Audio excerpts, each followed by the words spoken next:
Assalamualaikum warahmatullahi wabarakatuh. Perkenalkan, saya Suraya Zahidah, mahasiswi psikologi Universitas Muhammadiyah Bandung. Nah, pada kesempatan kali ini akan membahas tentang formulasi struktur psikis manusia berdasarkan pemahaman terhadap ayat-ayat Al-Quran dengan pendekatan filsafat. Seperti yang telah kita ketahui, beberapa tokoh Al-Kindi, Ibnu Sina, Al-Farabi, Al-Ghazali, dan lain sebagainya ini menguraikan secara panjang lebar tentang jiwa manusia. Uraian mereka ini didasarkan oleh pandangan Aristoteles tentang jiwa manusia loh. Nah, namun para filsuf juga berupaya mendasarkan pemahaman mereka kepada ayat-ayat Al-Quran. Dapat diartikan bahwa filsuf juga menafsirkan ayat-ayat Al-Quran dengan pendekatan filsafat yang diwarnai oleh pemikiran Aristoteles sehingga dapat merumuskan dan memformulasikan struktur psikis manusia dalam filsafat mereka. Al-Zahabi menjelaskan metode tafsir dengan pendekatan filsafat itu terdapat dua macam, yakni yang pertama adalah mentakwilkan teks agama dan hakikat syariat sesuai pandangan filsafat. Lalu yang kedua adalah menjelaskan teks agama dan hakikat syariat dengan pendapat dan teori-teori filsafat. Al-Ghazali dalam kitabnya Tahawut al-Falasifah mempercayai tokoh dalam mengutip filsafat Yunani adalah Al-Farabi dan Ibnu Sina. Dalam bukunya Mi'raj al-Salikin menguraikan eksistensi manusia terdiri dari al-nafs, al-ruh, dan al-jism. Nah, al-nafs ini disebutnya sebagai esensi manusia, jadi substansi yang berdiri sendiri dan tidak bertempat di tubuh. Kemudian al-ruh merupakan daya hidup, dapat dibayangkan sebagai panas alami yang mengalir pada pembuluh darah, otot-otot, dan syaraf-syaraf. Kemudian yang terakhir adalah al-jism. Al-jism pada prinsipnya bagian tidak sempurna dari komposisi manusia atau sesuatu yang bisa rusak. Ini merupakan hal yang tersusun dari unsur-unsur materi. Masih membahas tentang pendapat dari Al-Ghazali, nah beliau mengkomposisikan diri menjadi tiga jenis, yakni Al-Ajsam, tingkatan terendah, berada pada proses akhir dalam penciptaan, sehingga jauh dari sumber wujud, merupakan substansi material yang bersifat pasif. Lalu tingkatan yang kedua adalah Al-Uqul, tingkatan tertinggi, sangat dekat dengan sumber wujud, merupakan substansi imaterial murni dan berhubungan dengan wujud-wujud abstrak. Kemudian yang ketiga adalah al-nufus, yakni penghubung dari dua tingkatan, yakni al-jasam dan al-uqul. Penghubung ini ada di tengah-tengah yang memiliki kesamaan di antara keduanya. Persamaan dengan al-ajham, sama-sama memiliki keterikatan kepada sesuatu dari luar dalam mengaktualisasikan daya-daya. Kemudian persamaan dengan al-uqul sama-sama imaterial dan sama-sama memiliki daya. Masuk ke pembahasan inti dari materi kita, yakni struktur psikis manusia dalam filsafat Islam. Yang pertama kita akan membahas tentang jiwa rasional. Nah, jiwa rasional ini memiliki persamaan dengan al-uqul karena tidak sama-sama tidak berhubungan dengan badan atau jasmani. Namun perbedaannya, al-uqul selamanya aktual, sementara akal pada jiwa rasional ini selamanya potensial dan ia memerlukan sesuatu untuk mengaktualkannya. Dalam jiwa rasional itu terdapat dua macam akal, yakni akal teoritis dan akal praktis. Nah, kita akan bahas akal teoritis terlebih dahulu. Nah, yang pertama adalah akal potensial atau al-mishkah, mempunyai potensi untuk memperoleh sesuatu, yakni memperoleh pengetahuan dan memperoleh cahaya. Dapat dikatakan sebagai akal yang semata-mata mempunyai potensi untuk berpikir dan belum dilatih sedikit pun. Kemudian naik tingkat selanjutnya ada akal mukmin. Ada akal mungkin. Nah,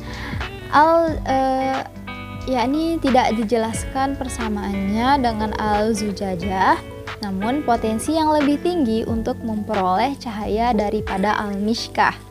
kemampuan akal yang mulai terlatih untuk berpikir tentang hal-hal abstrak memiliki kemampuan untuk mencapai pengetahuan aksiomatis, pengetahuan yang tidak diusahakan. Kemudian singkatnya, akal telah memiliki pengetahuan dasar yang dapat diolah menjadi pengetahuan yang lebih kompleks, sebut saja sebagai modal berpikir. Nah, naik lagi ke akal aktual atau al-syajarah. Mengembangkan pengetahuan dan cabang-cabangnya merupakan pengetahuan tingkat kedua, yakni hasil dari intelek, dan hal ini berpikir bukanlah kegiatan akal murni, melainkan menggunakan daya al-mutakhayilah atau al-mufakhirah yang ada di dalam jiwa hewan yang bertempat di otak untuk memperoleh term tengah. Nah, hubungannya al-mutakhayilah berfungsi menyusun, memilih, dan memilah serta memisah informasi yang diterima. Kemudian, akal menangkap kesimpulan-kesimpulannya. Kemudian, akal yang paling tinggi adalah, atau yang nomor 1 ini adalah akal perolehan, atau disebut saja dengan nisbah. Karena padanya cahaya sudah aktual sebagaimana pengetahuan pada akal sudah aktual selamanya. Pada tingkatan ini, akal akan menyadari pengetahuan-pengetahuan itu secara aktual dan menyadari kesadarannya secara faktual. Daya akal seperti ini hanya dimiliki oleh sejumlah orang tertentu yang telah memperoleh kematangan perkembangan akal sehat secara sempurna. Yang tadi membahas tentang akal teoritis. Nah, selanjutnya adalah akal praktis atau al-halimah. Al-akal al-amali berfungsi menggunakan tubuh melalui daya-daya jiwa hewan untuk mengontrol hawa nafsu sehingga hawa nafsu tidak menjadi halangan bagi daya teoritis untuk membawa manusia ke tingkatan yang lebih sempurna. Ini merupakan saluran yang menyampaikan gagasan akal teoritis kepada daya penggerak pada jiwa hewan sekaligus merangsangnya menjadi aktual. Kesimpulan yang dapat kita peroleh dari pandangan filsuf tentang daya-daya jiwa dan struktur jiwa manusia adalah bahwa akal merupakan daya terpenting dari seluruh daya yang ada pada substansi manusia. Sementara daya-daya yang lain merupakan kelengkapan atau alat bagi akal untuk mengaktualisasikannya. Hal ini sejalan dengan bagian terpenting bagi manusia adalah mengembangkan akal semaksimal mungkin. Selanjutnya adalah al-nufus al-salasah yang terdiri dari 2 jiwa, yakni jiwa hewan dan jiwa tumbuhan. Jiwa hewan ini didukung oleh pencerap atau al-mudrikah, atau yang lebih sederhana merupakan persepsi. Persepsi ini didapat dari 2 sisi, yakni dari dalam dan dari luar. Dari luar, informasi yang didapat dari jiwa hewan melalui panca indera seperti penglihatan, pendengaran, penciuman, perasa lidah, dan peraba. Kemudian dalam diri itu al-mudrikah min al-dakhil seperti imajinasi untuk pengolahan informasi pada rongga tengah otak sebelah depan, pengingat yakni rekoleksi, penyimpan, dan disusun informasi abstrak dari estimasi bertempat di bagian belakang otak. Lalu estimasi wahmiyah memaknai suatu informasi secara abstrak bersifat partikular, yakni tergantung situasi, kondisi, dan subjektivitas orang yang mempersepsikannya. Bertempat lebih khusus pada rongga tengah otak, terutama di sebelah belakangnya. Dilanjut dengan representasi, yakni penyimpanan informasi. Bertempat di belakangnya, yakni masih di bagian otak depan. Lalu indera bersama atau common sense berfungsi untuk menangkap segala apa yang diterima melalui panca indera, bertempat di pangkal syaraf indera pada otak bagian depan. Karena daya-daya ini seluruhnya menggunakan organ-organ fisik, maka ia disebut juga sebagai daya jasmani yang bekerja secara alamiah. Selanjutnya adalah penggerak, masih dalam bab yang sama, yakni dibagi menjadi 2 lagi, yakni pendorong dan pelaku. Pendorong disebut sebagai bi'isah atau iradah, yakni terletak di jantung, berarti sebagai kemauan. Lalu pelaku adalah fa'ilah, ada kudroh, berletak di otot, merupakan kemampuan. Kedua bagian ini memiliki keterkaitan yang erat. Iradah merupakan potensi dan tidak akan menjadi aktus dengan sendirinya.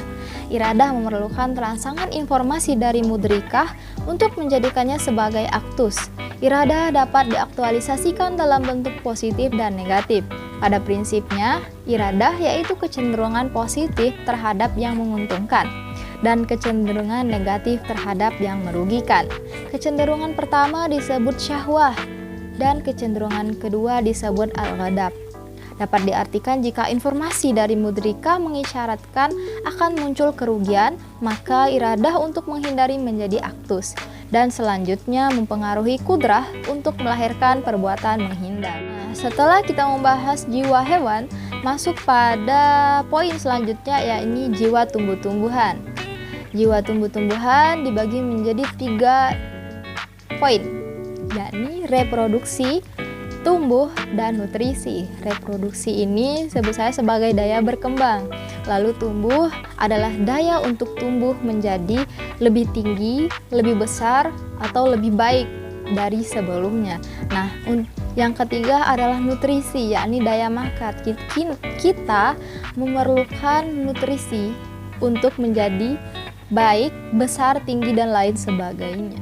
Poin terakhir dari struktur psikis manusia adalah badan al-jism. Ini tidak mempunyai daya mewakili dan tidak memiliki dorongan untuk bergerak atau melakukan suatu hal, karena al-jism atau jasad merupakan wadah dari akal, dari nafsu, dari ruh, dan dari hal-hal yang disebut dengan al-uqul dan lain sebagainya itu. Jadi pada dasarnya al-jism itu hanya berbentuk tubuh jasad yang tidak dapat melakukan apapun tanpa pendorong.